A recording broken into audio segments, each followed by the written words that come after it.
Halo, nama saya Don Lorenzo Glenda Costa, NIM 331-20130 dari Prodi Akuntansi, akan mempresentasikan tugas akuntansi sektor publik. Yang pertama, teori perencanaan publik. Perencanaan secara konvensional didefinisikan sebagai kegiatan yang dilakukan untuk masa mendatang, yang lebih baik dengan memperhatikan keadaan sekarang maupun sebelumnya. Perencanaan atau planning adalah proses yang dimulai dari penetapan tujuan organisasi, yaitu menentukan strategi untuk pencapaian tujuan tersebut secara menyeluruh, serta merumuskan sistem perencanaan yang menyeluruh untuk mengintegrasikan dan mengkoordinasi seluruh pekerjaan organisasi hingga tercapainya tujuan organisasi. Inti dari perencanaan adalah bagaimana mengantisipasi masa depan berdasarkan tujuan yang ditetapkan. Hal ini dapat ditempuh dengan melakukan persiapan yang didasarkan pada data dan informasi yang tersedia saat ini. Jadi, aspek yang terkandung dalam perencanaan adalah rumusan tujuan dan cara mencapai tujuan tersebut dengan memanfaatkan sumber daya yang ada. Fungsi perencanaan adalah kegiatan menetapkan tujuan organisasi dan diikuti dengan pembuatan berbagai rencana untuk mencapai tujuan yang telah ditentukan tersebut. Perencanaan dibedakan menjadi dua, yaitu perencanaan sektoral dan perencanaan nasional atau regional. Berdasarkan dimensi pendekatan dan koordinasi, perencanaan pembangunan terdiri dari yang pertama, perencanaan makro, merupakan perencanaan pembangunan nasional dalam skala makro atau menyeluruh.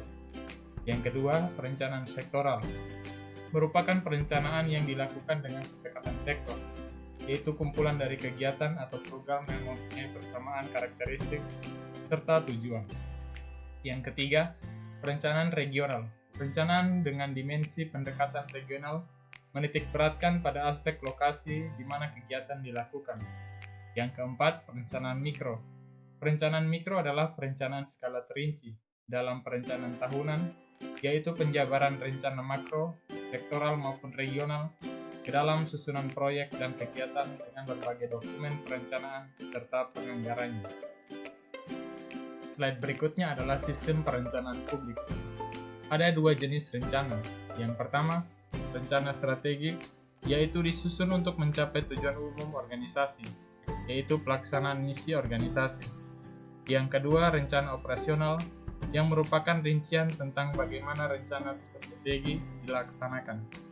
Sistem perencanaan mencakup 5 pendekatan dalam seluruh rangkaian perencanaan, yaitu politik, teknokratik, partisipatif, atas bawah atau top down, bawah atas, bottom atau up. Perencanaan pembangunan terdiri dari 4 tahapan, yakni penyusunan rencana, penetapan rencana, pengendalian pelaksanaan rencana, evaluasi pelaksanaan rencana. Slide berikutnya mengenai siklus perencanaan publik. Dalam mencapai perencanaan yang efektif, ada banyak hal yang sering menjadi halangan, seperti kegagalan manajemen dalam memahami sistem yang diterapkan di sekitar area organisasi. Yang kedua, kurangnya dukungan manajemen terhadap sistem perencanaan. Pimpinan kurang mendukung dan berperan serta dalam segala kegiatan. Yang ketiga, kegagalan memahami peran penting perencanaan dalam proses manajemen. Slide berikutnya mengenai siklus perencanaan publik.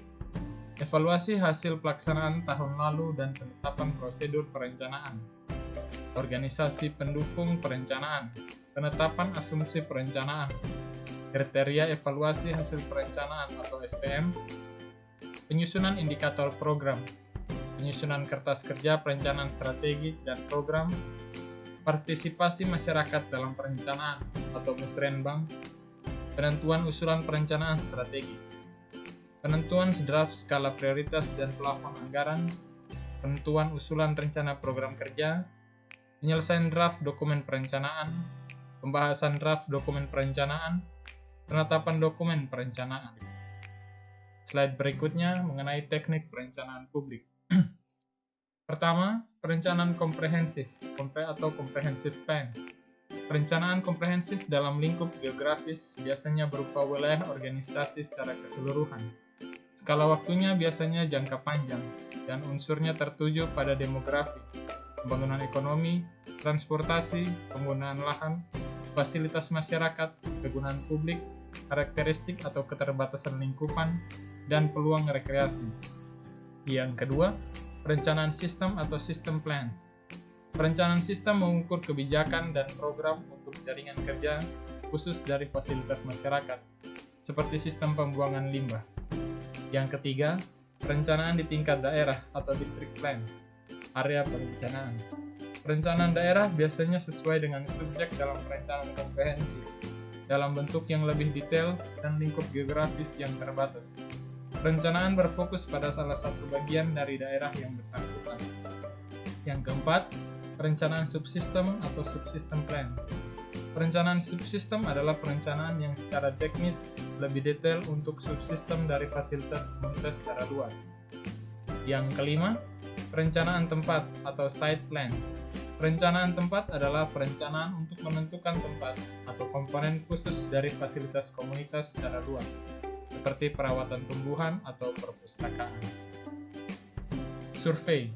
Survei ada 3 macam, yaitu survei melalui pos atau mail survei, survei melalui telepon survei, survei melalui perorangan atau in-process survei. Visioneering.